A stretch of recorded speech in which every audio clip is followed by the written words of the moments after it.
Hi, BookTube. It's Gina. Happy Friday. Hope you had a wonderful week. I've got a ton of things I want to talk to you about today, so I'm just going to jump right in. Um, I started reading the Odyssey, and I don't know about you, but I've been so intimidated by the thought of reading this book, and yet I've been wanting to read it for a really long time.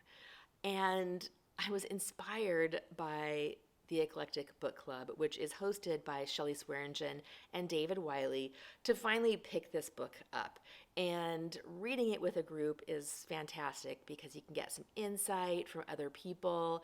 Um, I'm not a great group reader, honestly. I don't follow along with the Voxer as much as I would like to, but it's hard to kind of keep up with that for me. So I'm not going at quite the same pace. I am at the end of book 7, which was where the book club is for the first week. So I'm a little bit behind, but that's okay. I'm going to take it at my own pace. I'm not going to worry about trying to keep up, and I'm just going to enjoy the experience of reading this book. This translation is by Robert Fagels, and I can definitely recommend this edition. The writing is beautiful, it's poetic, but it's also very easy to understand and written in a way that I think is very accessible. And to show that, I think I'm just going to read you the last paragraph in book 7, which is where I just left off. And I love this paragraph. Um, and now, as the two men exchanged their hopes, the white-armed queen instructed her palace maids to make a bed in the porch's shelter, lay down some heavy purple throws for the bed itself, and over it spread some blankets, thick woolly robes, a warm covering laid on top. Torches in hand, they left the hall and fell to work at once, briskly prepared a good snug resting place, and then returned to Odysseus, urged the guest, "Up, friend, time for sleep. Your bed is made." Isn't that wonderful? I'm so glad that I finally picked this up because it's as wonderful and possibly more wonderful than I was even expecting it to be. Next, I participated in the BookTube Spin yesterday. At the very last minute, I pulled together a list of 20 books, and the BookTube Spin is hosted by Rick McDonnell, whose channel, of course, I will link below. And you list out your 20 books, he spins a wheel, and whichever number the wheel lands on is the book that you plan to read. And he spun twice, and the 2 books that I got were Matilda by Roald Dahl and Ballet Shoes by Noel Streatfeild. So for my spin, I put all middle grade books on my list because I'm planning to participate in middle grade March this year, and I thought I've got a big pile of middle grade books, and I thought it would be fun to let the spin help me pick which books I'm going to read. I will read more than this, but I'm definitely going to read these 2 books for March, for middle grade March. I've got some more, and I actually ordered a couple books that I will share with you when they arrive. And then next, what I am currently reading. So I just finished Earthly Delights, which is a mystery set in Australia. It's the first in a series. I was sort of hoping I would have found a new series to dig into, but I don't think this one is going to be for me. It's by Carrie Greenwood, and I just did not mesh with the story in this one. It is about a baker who solves mysteries. And on the surface, right, that just sounds right up my alley. But the mystery for me didn't really click. It's supposed to sort of be a cozy mystery, I think, but the murders were all happening in like, they call them junkies in Melbourne, Australia. And it ended up in this like goth club with people drinking each other's blood, and it was not for me. If I had absolutely loved the mystery, I think I could have gotten over the rather gruesome ending. Um, but I mean, it was fine, but I won't be continuing with the series. The second book I read is The Joy and Light Bus Company, which is the next installment in the Alexander McCall Smith series by the number one ladies detective agency set in Botswana. This might also be the last one of these that I read, although I get them from the library on ebook. I got the last book from the library on ebook also, so pretty low risk. Um, and this one was also fine. It was very standard stuff. There was almost no mystery to speak of. The characters chatted a lot about the differences between men versus women, and there wasn't much mystery, and it was very short. It didn't really grab me. I love the characters, I love the setting, but it may have run its course for me. We'll see. I'll probably get the next one at the library and read it because that's what I do, but it wasn't very good.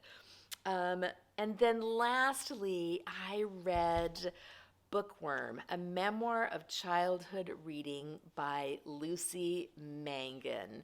And I really enjoyed this book. She is a British writer who talks all about the books that inspired her, the books that she read as a child, and it was really good. She started out with, from the very beginning when she first was being read to, she delved a little bit into the history of kids' books, where the art came from, and so that was kind of a fun look into some aspects of children's literature that I was not that familiar with.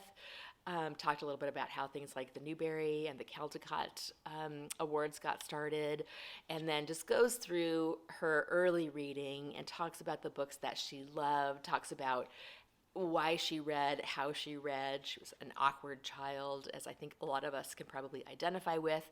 She's got a very definitive sense of humor and voice, which I found got a slight bit wearing at times, but still overall I absolutely loved it.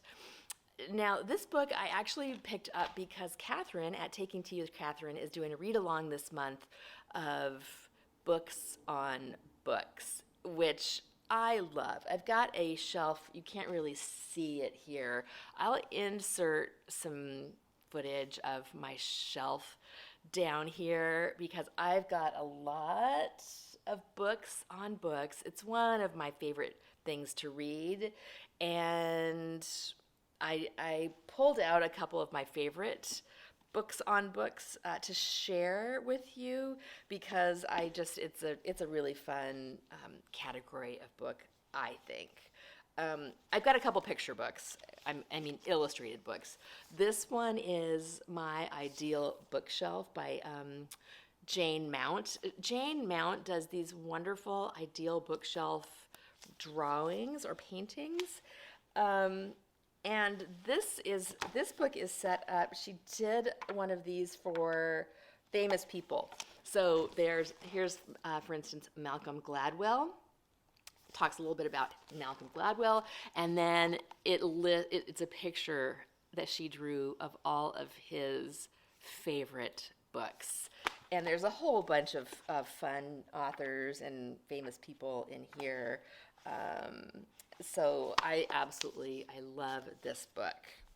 I also have this At Home with Books, which I think is one of the first books I bought that is a picture book or a photography book of pictures of people living with their books. Of course, this started an obsession, and I've got quite a few of these books on books with pictures of people's libraries.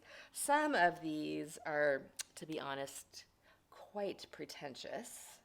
Honestly, most of them are, but there's still absolutely gorgeous pictures, and I love this type of book. I also love sort of the memoir on book collecting. This is Used and Rare by Lawrence and Nancy Goldstone, who are writers who wrote this memoir about collecting antiquarian and rare books. And this, I need to reread this. I've not read this one for a while. This is a really fantastic book about book collecting. And then lastly, this is the Read Aloud Handbook by Jim Trelease. And I don't have any kids, but I love reading about reading. And this book is just what it says. It talks all about the importance of reading aloud to kids, to grown kids, to each other. It gives a list of books to read, just the reasons why it's important to read aloud, case studies. It's an older book now. I think there have been newer ones along these same lines released that I have not read that I should check out. This one was published back in 1995, 85? Maybe 85. I've got my bad glasses on, so I can't quite tell. But it's quite old, but still absolutely wonderful. And that's actually the end. I thought I had more. Let me just look at my notes here really quick and make sure I didn't miss anything. Nope, that's it. I'm going to sign off, but I will see you next time. Bye.